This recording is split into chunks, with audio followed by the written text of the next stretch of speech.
intentar entender las diferentes culturas y costumbres y con esas costumbres valorar, por ejemplo, con el tema del ayuno del Ramadán, ¿no? Las mujeres lo hacen durante el embarazo y no lo podemos negar.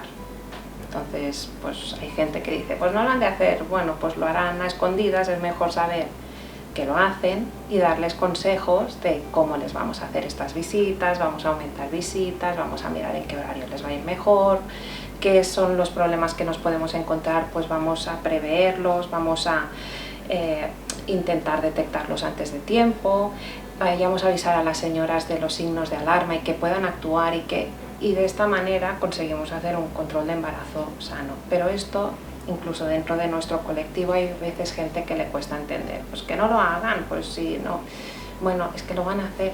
En la cultura romana es muy habitual que al nacer el bebé que se envuelva en una manta y con los brazos pues atados, digamos, al cuerpo, y en los primeros días pues el bebé pues que esté así envuelto.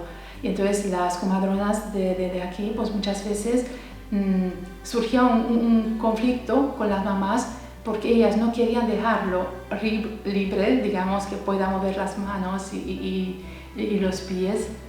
Y entonces las comadronas, pues claro, querían que los dejara libre.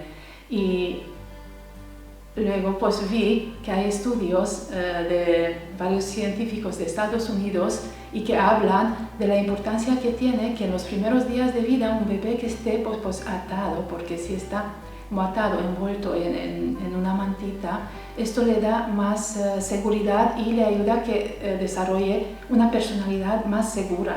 En la África más subsahariana van al médico y como están todo tan lejos, ellos van y llegan y van el día al médico y están allí todo el día porque está lejos y aprovechan y es como un punto de reunión. Y a mí esto al principio de entrar a trabajar donde estoy me chocaba porque venían a la hora que les parecía. Yo las atendía igual, pero decía, estas mujeres no, si les han dicho una hora, hasta que poco a poco les dices, ven a tu hora porque si no te has de esperar tú o hemos de hacer esperar a la persona que tiene su hora.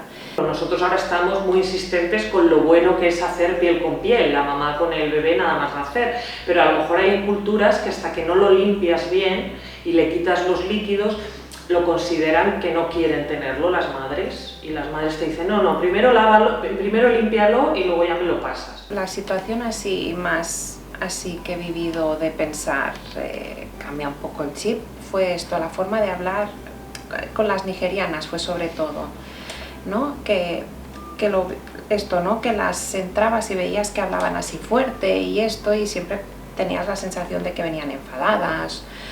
Y cuando preguntas si es su forma de hablar o cuando se encuentran entre ellas que están hablando, que son escandalosas, que hablan fuerte, pues acabas, ¿no? Entendiendo que es su forma de hablar. Los niños de Pakistán, cuando te vienen y ya ha pasado la primera semana después del parto, a todos los niños y las niñas les ves con la cabeza rapada, porque les hacen como un ritual, creo que es a la semana de vida, como si fuera como el bautismo en lo católico, pues como un acto de presentación, entonces a todos les rapan el pelo. Te puede parecer mejor o peor, pero si es su cultura y mal no le hace, pues eso.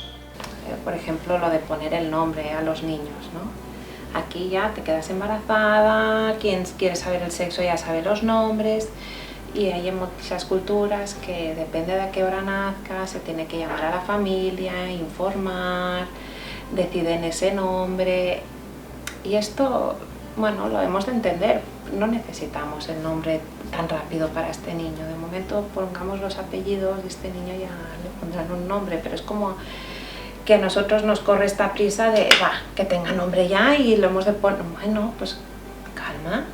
De esas pequeñas cosas que en realidad mal no le están haciendo al bebé y que para esas personas puede que sean muy importantes, pues no está de más que las conozcamos y que las podamos respetar.